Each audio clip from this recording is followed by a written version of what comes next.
بسم اللہ الرحمن الرحیم۔ حضرت نوح علیہ السلام کا واقعہ پارٹ 3۔ بچوں، حضرت نوح علیہ السلام کا تذکرہ قرآن مجید میں 42 جگہ آیا ہے۔ حضرت آدم کی اولاد دنیا میں خوب بڑھی، آہستہ آہستہ یہ خدا کو بھولتے گئے جس نے اسے پیدا کیا تھا اور جو ان کا پالنے والا ہے، اور شیطان کے بہکاوے میں آنے لگے جس نے حضرت آدم علیہ السلام کو جنت سے نکلوا دیا تھا۔ شیطان کے بہکاوے میں آ کر وہ لوگ بتوں اور آگ، سورج وغیرہ کو پوجنے لگے اور ایک خدا کے بجائے مٹی اور پتھر کے بہت سے خدا بنا لیے۔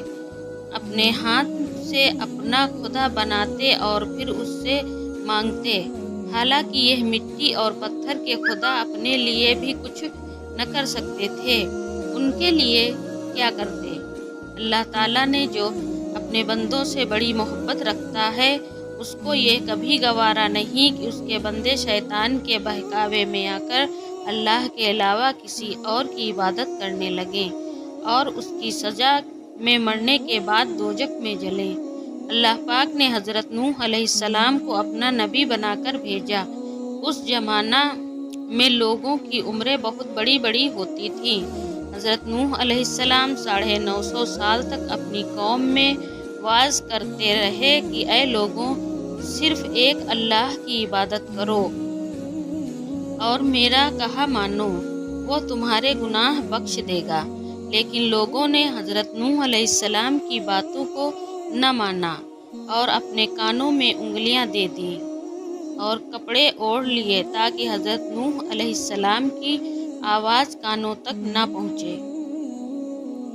حضرت نوح علیہ السلام نے ہمت نہ ہاری، وہ برابر سمجھاتے رہے اور کہتے رہے، اے لوگوں، اللہ سے معافی مانگو، وہ بڑا معاف کرنے والا ہے۔ وہ تم پر آسمان سے بارش برسائے گا تاکہ تم خوب اناج پیدا کر سکو اور اس کے ذریعے سے بڑے بڑے باغ پیدا کر دے گا، ان میں نہریں پیدا کر دے گا، تمہیں مال و دولت دے گا اور بیٹے دے گا۔ تمہیں کیا ہو گیا کہ تم خدا کو نہیں مانتے؟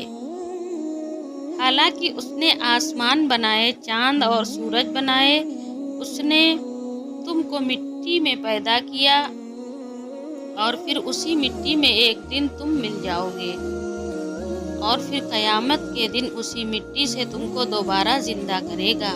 لیکن لوگوں نے اپنے بتوں کو نہیں چھوڑا اور حضرت نوح علیہ السلام سے کہنے لگے کہ ہم اپنے بتوں کو ہرگز نہ چھوڑیں گے اور ہم تو تم کو اپنے جاس آدمی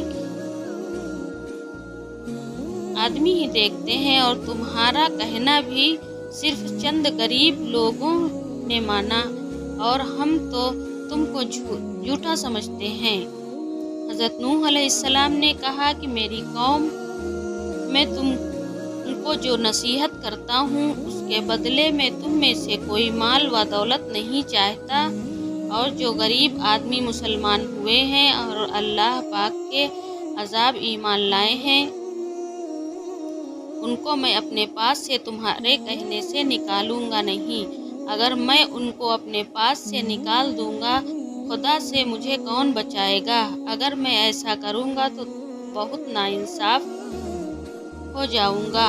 ان کی قوم کے لوگوں نے کہا، اے نوح، تم نے ہم میں جھگڑا بہت کر لیا، اب تم سچے ہو تو جس عذاب سے ڈراتے ہو وہ لے آؤ۔ حضرت نوح علیہ السلام نے کہا کہ جب اللہ پاک چاہیں گے عذاب لے آئیں گے۔ اللہ تعالیٰ نے حضرت نوح علیہ السلام کی وحی کے ذریعے حکم بھیجا کہ تمہاری قوم میں جو لوگ ایمان لا چکے ہیں ان سے علاوہ اور کوئی ایمان نہ لائے گا۔ تم غم نہ کرو، ایک کشتی بناؤ۔ حضرت نوح علیہ السلام نے خدا کے حکم کے مطابق کشتی بنانی شروع کی۔ جب ان کی قوم کے سردار ان کے پاس سے گزرتے تو ان کو کشتی بناتے ہوئے دیکھتے تو ان کا مذاق اڑاتے۔ حضرت نوح علیہ السلام ان کے مذاق کے جواب میں کہتے کہ آج مذاق